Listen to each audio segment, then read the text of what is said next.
मेरी इस physical condition के कारण मुझे एडमिशन देने से इनकार कर दिया गया। डॉक्टर्स ने कहा कि इसका ऑपरेशन अब फेल हो चुका है, ये अब कभी अपने पैरों पे खड़ा नहीं हो सकता और ना ही चल सकता है। आज भले ही मेरे पास पैर या हाथ ना हो, लेकिन मेरी इच्छा शक्ति के कारण आज मेरी खुद की एक पहचान है, मैं खुद कुछ हूँ।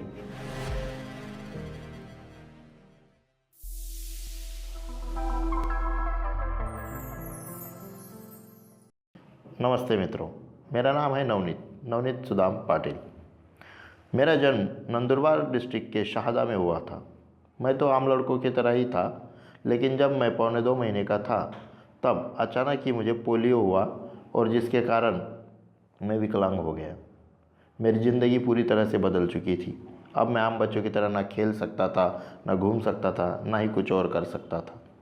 लेकिन फिर भी मेरे पेरेंट्स ने अपनी ज़िद नहीं छोड़ी। उन्होंने कभी भी मुझे ये एहसास नहीं होने दिया कि मैं आम लड़कों की तरह नहीं हूँ। उन्होंने मुझे हमेशा मोटिवेट किया है और मेरे पापा का ये सपना रहा है कि मैं आम लड़कों से भी बढ़कर कुछ कर सकूँ, और यही सपना उन्होंने मेरे अंदर भर दिया। हर वक्त हर जगह वो मुझे अपने साथ लेकर जाया करते थे और कहते थे कि तुम ये कर सकते हो। उन्हीं के सपनों को जीते हुए मैं बड़ा होने लगा, लेकिन मेरे सामने कोई मोटिवेशन नहीं था। मैं जब देखता था कि दूसरे बच्चे खेल रहे, कूद रहे, तो मुझे बहुत दुख होता था कि मैं ये सब नहीं कर सकता। लेकिन जब मैं 11 साल का था, 1996 में मेरे लिए विशाखापट्टनम ऑपरेशन करने के लिए ले जाया गया ताकि मैं अपने पैरों पे चल सकूं। उस ऑपरेशन के बाद जो भी मुझे अनुभव मिले वो बहुत ही दर्दनाक थे। पहले तो फिज़िकली मुझे बहुत दर्द सहना पड़ा, क्योंकि ऑपरेशन के दौरान मेरी एक हड्डी जो कि जुड़ी ही नहीं थी, उसके बावजूद मुझे अपने पैरों पे खड़ा किया गया। जब पहली बार मैं अपने पैरों पे खड़ा हुआ, उस वक्त मैं असहनीय दर्द से, पीड़ा से गुजर रहा था, लेकिन वो पीड़ा मुझे बिल्कुल भी महसूस नहीं हुई। उसका एक मेन कारण ये था कि मैं ज़िंदगी में पहली बार अपने पैरों पे खड़ा हुआ था।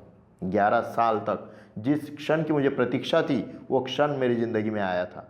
मैं पहली बार अपने पैरों पे खड़ा था और अपने आँखों से खड़े होने के बाद धरती कैसी दिखती है, ये देखकर उस हैप्पीनेस में मैं ये भूल ही गया था कि मुझे कितना दर्द हो रहा है। लेकिन कुछ ही देर में मेरे शरीर ने जवाब दे दिया और मैं गिर पड़ा। ये दर्द असहनीय होते गया और मुझे दोबारा से डॉक्टर के पास ले जाया गया। डॉक्टर ने मुझे स्कैन किया और कहा कि ऑपरेशन फेल हो चुका है। ऑपरेशन फेल होने के कारण अब मैं ज़िंदगी में कभी दोबारा से चल नहीं पाऊँगा। और ये सुनकर मैं बहुत ही दुखी हो गया था कि ज़िंदगी में अब मेरे लिए कुछ बाकी नहीं रहा, क्योंकि मैं कभी चल नहीं पाऊँगा, फिर नहीं पाऊँगा। और सभी लोग फिर कहने लगे ये तो अब चल नहीं पाएगा, इसका कैसे होगा। आने वाले जो भी रिलेटिव्स हुआ करते थे, वो मुझे सांत्वना देने की जगह उल्टा नेगेटिव बातें किया करते थे कि अब ये चल नहीं पाएगा, इसका ज़िंदगी में क्या होगा, तुम्हारे माँ बाप है तब तक ही तुम देखभाल हो पाएगी, उसके बाद कौन तुम्हें देखेगा। मेरा भाई या बहन नहीं था, अकेला ही था, और यही दुख मेरे मम्मी पापा को भी खाने लगा। लेकिन उस वक्त मेरे मम्मी पापा ने हिम्मत नहीं हारी, उल्टा उन्होंने मुझे हिम्मत दी कि बेटा जो होगा सो देखा जाएगा, कल की बात कल, लेकिन वो सोचकर तुम्हें अपना आज बर्बाद नहीं करना है। हम कहते हैं कि स्टीफन हॉकिंस या फिर इनके जैसे कई सारे साइंटिस्ट है, डॉक्टर्स है, इंजीनियर्स है, जो कि विकलांग होते हुए भी बहुत टॉप पर है, लेकिन वो इंडिया में नहीं है। इसका कारण ये है कि आज भी हमारे इंडिया में दिव्यांगों के लिए जो दृष्टिकोण है ये इतना प्रगत नहीं है। मेरा एक इंसिडेंस ऐसा भी हुआ है कि जब मैं सीखने के लिए बहुत कुछ करना चाहता था और इसीलिए मेरे पापा एक दिन एडमिशन के लिए एक जगह पर गए हुए थे। वहाँ पर सामने वाला पर्सन बहुत ही एजुकेटेड था, डबल पीएचडी उसके पास थी, मगर फिर भी उसने मेरे पापा से कहा कि आपके बेटे को यहाँ एडमिशन नहीं मिल सकती क्योंकि वो विकलांग है, वो प्रैक्टिकल कैसे करेगा, और वैसे भी इसे सिखा के आपको क्या फ़ायदा, ये बच्चा सीख कर क्या कर लेगा, ये तो अपाहिज है, ये कुछ नहीं कर सकता। ऐसा कहकर उसने मुझे वहाँ पे एडमिशन देने से इनकार कर दिया और मुझे मेरी मनचाही डिग्री नहीं मिल सकी। जब मैं 9th क्लास में था तब एक दिन मैंने कंप्यूटर देखा। कंप्यूटर देख के मेरी इच्छा हुई कि मैं उस कंप्यूटर को सीखूं, चलाऊं और उससे कुछ तो अपने जीवन में बदलाव लाऊं। यही बात मैंने अपने पेरेंट्स से कही और उन्होंने मुझे कंप्यूटर सीखने के लिए मदद की। कई सारी किताबें मुझे ला कर दी। मैंने कभी वास्तविकता में कंप्यूटर देखा नहीं था, सिर्फ किताबों से पढ़ पढ़ कर उसे सीखा था। जब पहली बार मैं कंप्यूटर पर बैठा तब कोई सोच भी नहीं सकता था कि मैं कभी उसे चला पाऊँगा, क्योंकि मेरी उंगलियां उतनी सक्षम नहीं थी। मैं माउस को ठीक से पकड़ भी नहीं सकता था। लेकिन मुझे सच्चाई में चैलेंजेस क्या होते हैं और किस तरह से इंसान को ज़िंदगी में मुसीबतों का सामना करना पड़ता है, उसके सपनों के दौरान किस तरह से उसे रोका जाता है, उसको खींचा जाता है, ये पता चला मेरे 12th के बाद। जब मैंने 12th कंप्लीट कर लिया उसके बाद मैं चाहता था कि मुझे डिप्लोमा इन कंप्यूटर करना या फिर इंजीनियरिंग इन कंप्यूटर करना हो, लेकिन ये हो नहीं सका, क्योंकि जिस कॉलेज में मैंने एडमिशन लिया था वहाँ पे वो क्लास तीसरी मंजिल पे हुआ करती थी और इतनी ऊपर। उस वक्त जब मेरी एज 22 थी तब मेरे पापा की 16 थी। वो मुझे उठाकर इतनी ऊपर ले नहीं जा सकते थे, किसी और की मदद मुझे मिल नहीं सकती थी और मेरे कॉलेज में किसी तरह का रैम्प या फिर उस वक्त कोई लिफ्ट वगैरह हुआ नहीं करती थी। तो मुझे अपना डिप्लोमा छोड़ना पड़ा। ऐसा लगा कि मेरे सपने टूट गए हो। मेरी मंजिल कहीं खो सी गई थी। क्या करना है क्या नहीं ये मुझे समझ में नहीं आ रहा था। फिर भी मैंने अपनी ज़िद नहीं छोड़ी। मैंने ये सोच लिया था, ठान लिया था कि मुझे कंप्यूटर में कुछ तो भी करना है। इसलिए मैंने घर पे ही कंप्यूटर में अलग अलग लैंग्वेजेस सीखना स्टार्ट किया।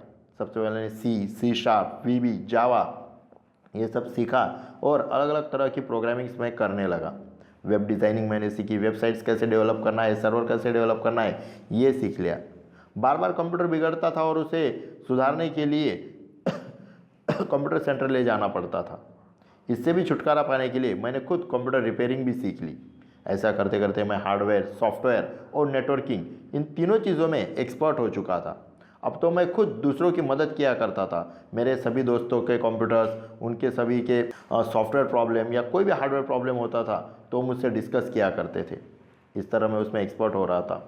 लेकिन सिर्फ कंप्यूटर से मेरा काम नहीं चल सकता था, मुझे जॉब करना था। मेरे घर वालों की इच्छा थी कि मैं कोई तो भी जॉब करूं, इसलिए मैंने नौकरी करनी चाहिए। मैंने अपना एजुकेशन आगे स्टार्ट रखा और देखते ही देखते मैं बीए कंप्लीट कर चुका था। मैंने उसके बाद डिप्लोमा छोड़ दिया था, लेकिन मैंने कोपा में एडमिशन लिया। कोपा में मुझे बहुत अच्छा सपोर्ट मिला और कोपा करने के बाद मैं वहाँ पे जॉब के लिए भी लग गया। लेकिन गवर्नमेंट जॉब का जैसे सबको पता है कि बदली होती रहती है, यहाँ से वहाँ ट्रांसफ़र होता रहता है, तो वैसे ही ट्रांसफ़र का प्रॉब्लम मेरे सामने भी आकर खड़ा हुआ, जो कि मेरे लिए पॉसिबल नहीं था। इसलिए मैंने वो जॉब छोड़ दिया। मैंने सोचा कि प्राइवेट संस्थानों में जो जॉब होती है वहाँ पे ट्रांसफ़र का प्रॉब्लम नहीं होता, इसलिए मैंने उसके लिए ट्राई किया और एक जगह पे मुझे जॉब मिल भी गई। मेरे टैलेंट के बेस पे मुझे जॉब बहुत ही आसानी से मिल गई, लेकिन वहाँ जॉब कर पाना मेरे लिए बहुत मुश्किल हुआ, क्योंकि वहाँ पे आजकल के पैसों के बगैर कोई काम नहीं होता था और मैं सिर्फ अपने टैलेंट के बेस पे उस जॉब पे गया था, जिसके कारण वहाँ के लोगों ने मुझे परेशान करना शुरू कर दिया, क्योंकि उन्हें पैसे चाहिए थे जो कि मैं दे नहीं सकता था। मेरे घर की माली हालत वैसी नहीं थी और इसी कारण उन्होंने मुझ पर झूठे इल्ज़ाम भी लगाए कि भाई ये काम नहीं करता, ऐसा नहीं।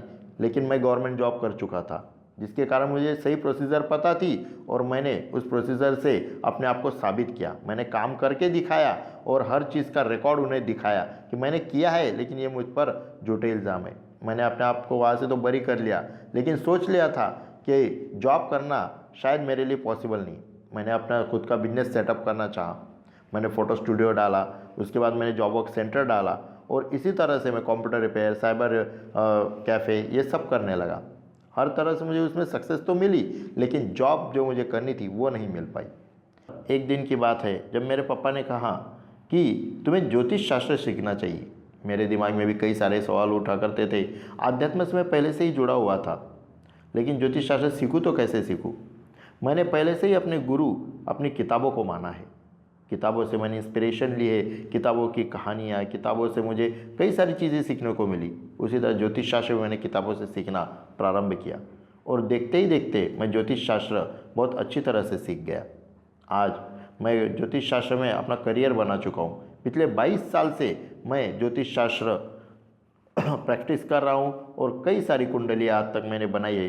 कई लोगों के जीवन के सवालों के जवाब मैंने दिए। इस ज्योतिष शास्त्र ने मुझे एक नई दिशा दी है। दोस्तों, मैं एक ही कहना चाहूँगा, मैं ये नहीं कहता कि मैं बहुत सक्सेसफुल हूँ, लेकिन मेरी ज़िंदगी में बहुत सारे स्ट्रगल्स आए। मुझे पढ़ाई के दौरान बहुत सारी कठिनाइयों का सामना करना पड़ा। कई बार तीसरी मंजिल पर, दूसरी मंजिल पर ऐसे पढ़ाई की मेरी क्लासेस हुआ करती थी जहाँ तक मैं पहुँच नहीं पाता था। कभी कोई मेरी मदद करता था तो कभी कोई नहीं करता था। इसी कारण से मुझे साइंस में एडमिशन तक नहीं मिल सका और ना ही मैं अपना डिप्लोमा ऑफ कंप्यूटर पूरा कर सका। फिर भी मैंने अपनी ज़िद नहीं छोड़ी। मैंने बीए किया, बीसीए किया, डीलिप किया, डीएफए किया, कोपा तक किया और अप्रेंटिसशिप कंप्लीट की। 3 साल तक मैंने हमारे शहादा के आईटीआई, जो कि गवर्नमेंट आईटीआई था, वहाँ पे ट्रेड इंस्ट्रक्टर का जॉब किया। इसके अलावा भी और बहुत सारे मैंने जॉब्स के लिए अप्लाई किया, जहाँ मैं नॉमिनेट भी हुआ। लेकिन हर जगह मेरे टैलेंट से ज़्यादा बढ़कर मुझे मेरी फिज़िकल कंडीशन के लिए ही सवाल पूछे जाते थे कि तुम्हें कैसे करोगे, किस तरह से करोगे। लेकिन कभी भी मैंने इस बात को निगेटिवली नहीं लिया। हमेशा उनके सवालों का सही तरीके से जवाब दिया है और यही कहा है कि मैं ये कर सकता हूँ। और मैं हर एक से यही कहूँगा कि आप भी कर सकते हो। बस एक बार सोचिए कि मुझे ये करना है और अपने अंदर की एबिलिटी को पहचानिए कि आपके अंदर क्या क्षमता है, आप किस तरह से उसे कर सकते हो और उसे करिए। कभी भी फेल होने से मत डरिए। अगर आप फेल भी होते हो तो उससे एक सीख लीजिए। मैंने कहीं पर सुना था कि जिन्होंने लाइट का आविष्कार किया उन्होंने 1900 बार उस लाइट के आविष्कार में फेल हुए, लेकिन हर बार वो यही कहते थे कि मैं फेल नहीं हुआ, बल्कि मुझे एक ऐसा तरीका पता चला है जिससे लाइट नहीं बन सकती। और ऐसे करते करते उन्होंने एक सक्सेसफुल लाइट बनाई, जो लाइट आज हमारे ऊपर है। इसी तरह से फेलियर से कभी डरिएगा मत, उससे सीखिए और कहाँ आप कम पड़े उसे जानकर उसे भरने की कोशिश कीजिए, तो सक्सेस आपके कदम चूमेंगी। धन्यवाद दोस्तों।